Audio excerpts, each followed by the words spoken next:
Orang cakap 72 rank FIFA. Apa benda ni? Malaysia! Malaysia! Timnas Malaysia tolak undangan Timnas Indonesia untuk uji coba. Begini reaksi Erick Thohir.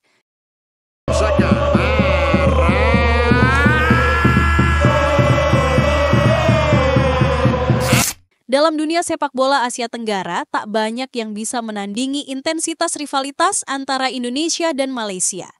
Ini bukan hanya sebuah pertandingan antar dua tim nasional, tapi duel syarat emosi, sejarah, bahkan kebanggaan nasional. Maka tak heran ketika PSSI menyatakan niat untuk menggelar laga uji coba melawan Harimau Malaya, banyak pendukung Garuda yang langsung menyambut dengan antusias. Namun antusiasme itu seolah dipadamkan seketika. Malaysia menolak undangan dari Indonesia. Kabar ini dikonfirmasi langsung oleh Ketua Umum PSSI, Erick Thohir, dalam sebuah pernyataan yang mengejutkan, tapi tetap disampaikan dengan diplomatis. Memang kita sudah lama, sudah kangen bertemu dengan Malaysia. Memang salah satunya saat ada jendela, kesempatan untuk FIFA Matchday September. Kita mengundang Malaysia juga, sebelum kita memastikan ada Kuwait dan Lebanon. Namun, mungkin tim senior Malaysia ada pertimbangan lain, jelas Erick. Penolakan itu langsung mengundang tanya, apa sebenarnya alasan dibalik keputusan Malaysia? Secara resmi, FAM belum memberikan penjelasan detail. Namun, sinyal yang diberikan jelas, Malaysia punya pertimbangan tersendiri. Apakah karena jadwal yang padat, persiapan internal, atau keengganan menghadapi Indonesia yang sedang dalam tren positif? Mari kita tengok konteksnya. Sejak tahun 2023, Timnas Indonesia menunjukkan progres luar biasa. Dalam beberapa tahun terakhir, Garuda tidak hanya mampu bersaing di Asia Tenggara, tapi juga mulai membuat kejutan di level Asia. Ranking FIFA naik, pemain-pemain diaspora berdatangan, dan performa tim terus membaik. Sementara Malaysia justru mulai menghadapi tekanan. Di Piala Asia 2023 lalu, Malaysia harus angkat koper lebih awal di fase grup. Permainan mereka menuai kritik, bahkan dari fans mereka sendiri. Sementara itu, Indonesia tampil menjanjikan dan lolos ke babak 16 besar, pencapaian yang tentu menjadi bahan perbandingan. Apakah ini yang membuat Malaysia berpikir ulang? Karena jujur saja, dalam laga uji coba, hasil tetap punya pengaruh besar terhadap moral tim dan sentimen publik. Kekalahan dari rival lama seperti Indonesia bisa menjadi bumerang, terutama jika terjadi di kandang atau dengan skor mencolok. Di sisi lain, publik Indonesia justru semakin antusias. Banyak yang menilai bahwa Malaysia sedang menghindar dari laga yang mereka tahu akan berat. Media sosial pun ramai dengan komentar-komentar bernada sindiran, menyayangkan sekaligus mempertanyakan sikap FAM. Katanya rivalitas kuat, tapi kok malah mundur? Atau memang sudah sadar, Garuda sekarang bukan main-main? Meski begitu, Erick Thohir tetap menanggapi dengan bijak. Ia tidak ingin menambah tensi yang sudah tinggi di antara dua negara bertetangga ini. Menurutnya, PSSI tetap fokus pada rencana yang ada, termasuk menghadapi Kuwait dan Lebanon di jeda FIFA mendatang. Namun satu hal yang tak bisa disangkal, penolakan ini membuat pertemuan antara dua tim penuh sejarah itu harus tertunda. Dan buat para pecinta sepak bola, terutama di Indonesia, rasa kecewa itu tak bisa disembunyikan.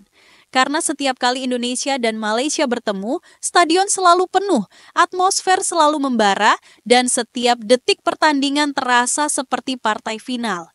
Narasi ini belum selesai. Pertanyaan besar masih menggantung. Apakah Malaysia benar-benar takut atau ada rencana tersembunyi di balik penolakan ini?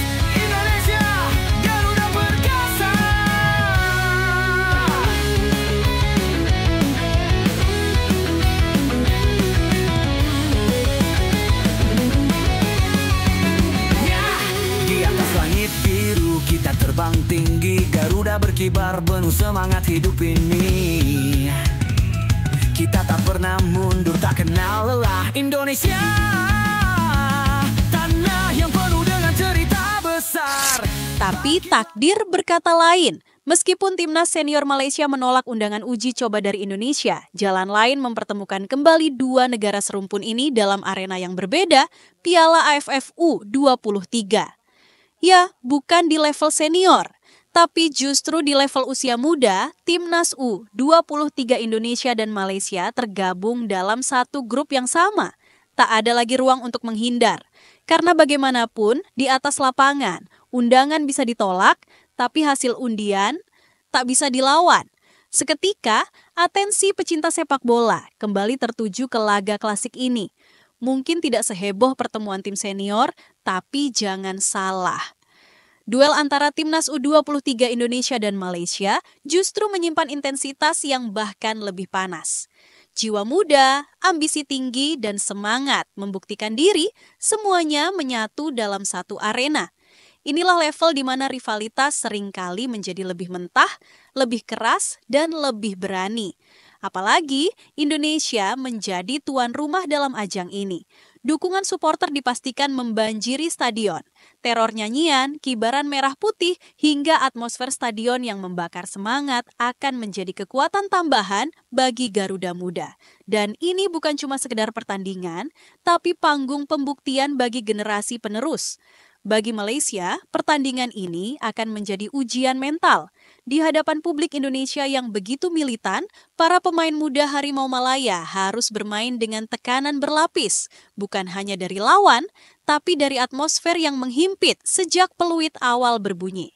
Sebaliknya, bagi para pemain muda Indonesia, ini adalah kesempatan emas untuk menunjukkan bahwa dominasi di Asia Tenggara perlahan mulai berpindah tangan. Laga ini juga tak bisa dilepaskan dari konteks rivalitas panjang antara kedua negara. Di SEA Games, kelompok umur seperti U23 sering menjadi saksi duel-duel emosional yang berakhir dengan tangis atau selebrasi dramatis.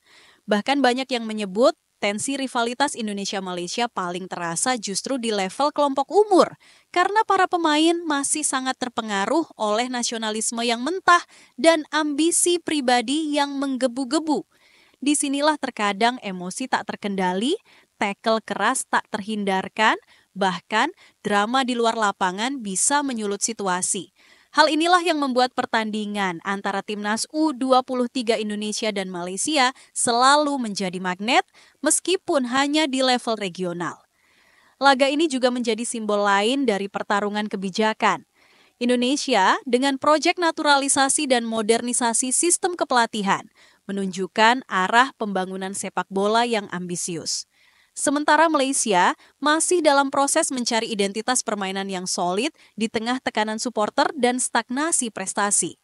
Dan jangan lupakan, satu hal, hasil pertandingan ini bukan hanya memengaruhi klasemen grup, tapi juga psikologis jangka panjang. Kemenangan atas Malaysia akan menjadi bahan bakar semangat bagi timnas muda kita, dan tentu saja balas dendam simbolik atas penolakan tim senior mereka sebelumnya. Satu hal yang pasti, pertemuan ini bukan kebetulan. Jika di level senior Malaysia masih menutup pintu, maka biarlah para pemain mudanya yang mewakili di medan laga. Karena ketika bendera dikibarkan dan lagu kebangsaan dikumandangkan, usia tak lagi jadi batas. Ini tetap Indonesia versus Malaysia, dan dalam sepak bola, duel itu tak selalu tentang 3 poin. Tak ada yang bisa halangi kita. Garuda perkasa tak pernah menyerah. Kita lawan dunia bersatu selamanya.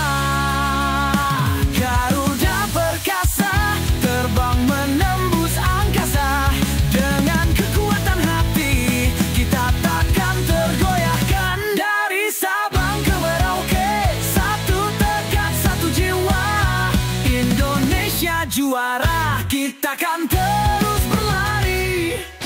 Pada Kamis, 29 Mei 2025, Stadion Kuala Lumpur menjadi saksi duel antara Timnas Malaysia melawan Cape Verde, negara kecil di Afrika Barat yang kini menjadi kekuatan baru berkat regenerasi pemain dan organisasi yang solid.